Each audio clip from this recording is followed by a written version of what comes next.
Ô, Léo, eu ouvi esses dias de uma pessoa que o Rio de Janeiro é tão bonito que os clubes têm um ciclo diferenciado.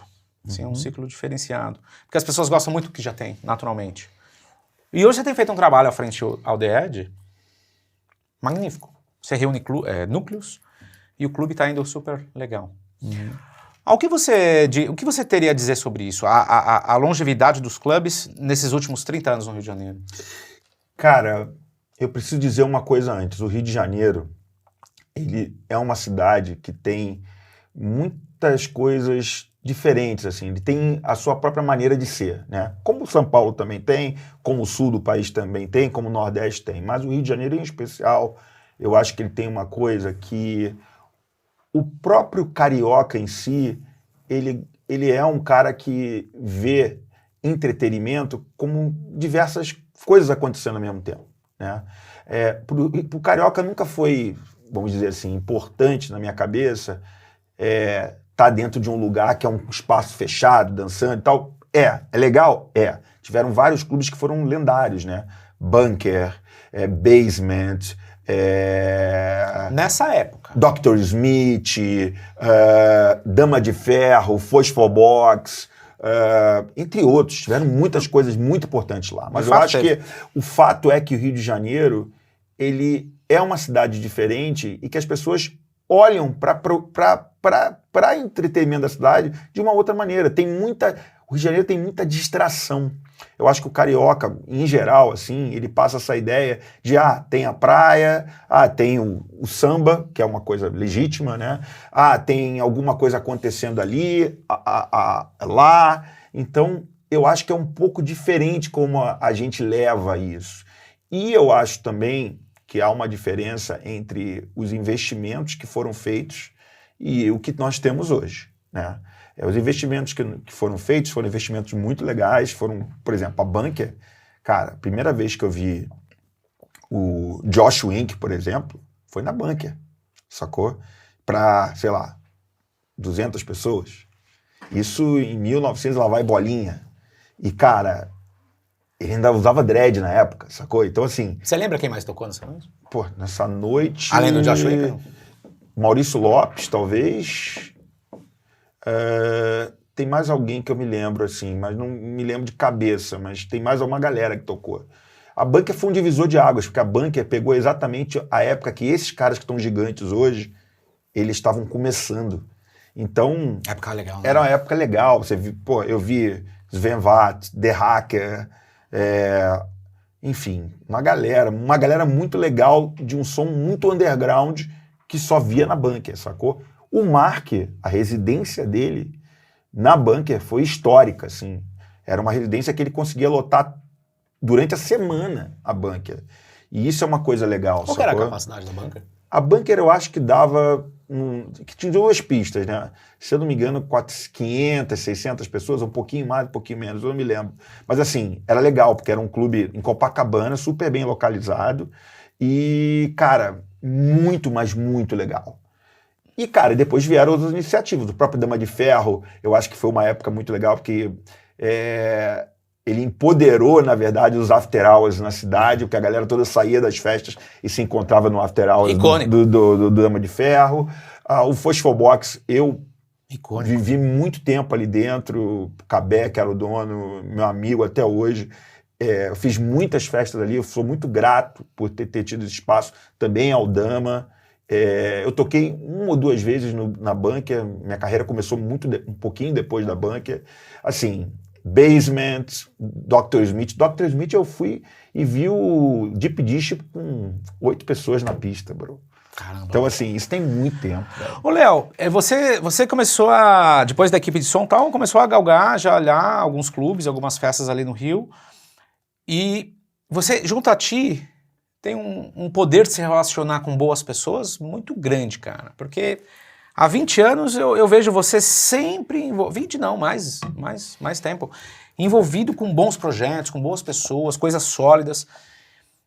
Como é que você vê essa contribuição do networking e a qualidade musical? Porque não adianta você ter networking e não ter qualidade musical. Você tem os dois, você tem uma profundidade de música muito grande, né, cara? Como é que você desenvolveu isso? Foi natural? A sua mãe é assim Cara, também, por exemplo? Não. Se relaciona fácil? A verdade é a seguinte, quando eu comecei... Tem um detalhe nessa história toda do início da minha carreira. Quando eu comecei a tocar, eu comecei a fazer em 1996 ou 97, 96, 97, comecei a fazer um programa de rádio no Rio de Janeiro, que era o programa de rádio da chegada da Jovem Pan no Rio de Janeiro. Era um programa chamado Ritmo da Noite, que todo mundo, né, muita gente tem os CDs do Ritmo da Noite, e eu comecei lá e existia uma coisa dentro das gravadoras que era um cargo, né, de uma pessoa que fazia divulgação de casas noturnas. Que tempo bom. E aí, um belo dia eu recebo uma ligação e falo assim, olha, pô, a gente é da Paradox e a gente queria conversar com você porque a gente tem uma vaga aqui de divulgador de casas noturnas e falaram muito bem de você e tal, não. Eu falei, pô, legal. Num papo com um grande amigo meu, que é o Marcos Vinícius, eu descobri que ele também ia ser entrevistado. Então eles estavam pegando várias pessoas que estavam naquele momento ali fazendo coisas legais, e falaram, cara, vamos entrevistar essa galera, porque, né, a Jovem Pan estava muito forte, né? O estilo de música que a Jovem Pan tocava era só ela fazendo, então assim, tinha muitos hits. E a Paradox, para quem não sabe, era a gravadora que... Era uma das poucas gravadoras que trabalhava com a Jovem Pan naquela época. Havia uma briga, se eu não me engano, na época, com as majors, enfim. E aí, quando eu chego na entrevista, eu encontro com o Marcos Vinícius, que é meu amigo, nasceu no mesmo dia que eu, e a gente fala assim, mano, os caras vão escolher um de nós dois. Aí a gente pensando, cara, vamos fazer uma parada? Vamos. Meu irmão, vamos dividir a grana e vamos nós dois trabalhar a parada. Justo. Justo. E aí, quando subimos para a entrevista, aí a gente perguntou pro cara assim, ele falou, e aí, tudo bem? Tudo bem? Então, a gente tem uma ideia aqui, porque a gente sabe que vocês querem entrevistar os dois e querem escolher os dois. A gente topa a grana que tem, a gente racha e aí os dois trabalham para vocês. Mano, os caras ficaram olhando pra nossa cara, tipo assim, porra, genial a ideia. Sacou? Porque o Marcos Vinícius era um cara muito foda também, tinha um bom relacionamento, e eu tava tocando também, tinha muito relacionamento legal, e cada um tinha uma parte. Eu era mais da Zona Norte, o Marquinhos andava bem na Zona Sul, a gente tinha algumas pessoas que a gente andava e tal. Vocês tinham alguma separação por gênero, assim? Você mais underground, ou ele mais... Não, naquela época, pô, lembrando aqui, o saudoso, a gente veio a São Paulo para conhecer a equipe da Paradox. A primeira pessoa que a gente conversa é Ricardo Guedes. Uau! Entendi tudo agora o teu set no Ultra Music. E aí o Guedes chega pra gente e fala assim, são vocês dois, né? Ele tava tocando house, Rafinha. Boa noite, Rafinha! Será que eu gritei aqui? Boa noite, você gritou. E agora, hein? Não, tá tudo bem, tá tudo bem, tá tudo bem. Tá explicado aqui a minha... Ó, tô arrepiado de novo. A lembrança da minha cabeça. O cara tava tocando os canudos de house no Ultra Music Festival enquanto todo mundo tava do lado oposto. Exato. Cara, e foi engraçado porque foi por Guedes... isso, Bala. Mano, o Guedes era um cara muito maneiro e a gente conhecia ele muito de nome, né? Porque ele... Antigamente tinha a revistinha da DJ Sound, a gente via ele toda hora na revista. E aí a gente falou, cara, é o Guedes, brother.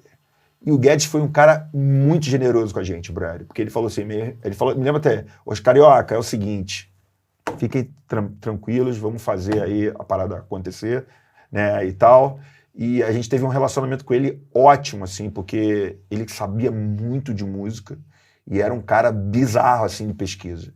Bizarro. A maioria das músicas que estouraram naquele ano, nos anos anteriores, naquele ano, o Guedes era o responsável por conta do ouvido que ele tinha. Ele era muito além. Ele era muito à frente, como, vamos dizer, A&R do que outros caras. Muito à frente. Ô, Léo, tem muita gente que não consegue nem imaginar o que era esse cargo numa gravadora. Dá um papo aí pra galera. O divulgador de gravadora, qual era a função dele? Cara, assim, a minha função quando eu entrei era justamente pegar todas as prioridades, né? Por exemplo, saiu um disco com remix, sei lá, do Louis Vega para Tony Braxton, vamos dizer. Não, acho que não, nem foi ele. Acho que foi o David Morales que fez o remix para Tony Braxton. Eu era o cara responsável para levar essa música aos DJs na noite. Você tinha que ir lá à noite, de clube em clube, pulando, levava lá o disco ou o CD E o legal da história é que você ficava, né, para trocar ideia com o DJ. E uma coisa que eu fazia, que eu gostava muito, era entender o que o cara tocava, né? Porque eu achava importante também levar o material certo para ele. É um pouco dessa coisa da curadoria, sacou? O que eu vou levar pro cara? Não, o cara não toca axé, mano. Não vou levar axé. Vou levar uma coisa que tem a ver com o tipo de som que ele faz. Ah, ele toca onde? No Calígula? Então vamos levar um som que tem a ver com Calígula, sacou? Uma boate maneira e tal, nananã. Então, assim, eu sempre tive essa preocupação de atender bem os DJs e tentar fazer um tipo de curadoria que eles ficassem também felizes quando recebessem o material. Porque não adianta você pegar uma sacolinha, como era naquela época, fechar a sacolinha e te dar obrigado por você ter vindo. E ali dentro tá uma porrada de coisa que você não vai nem pensar em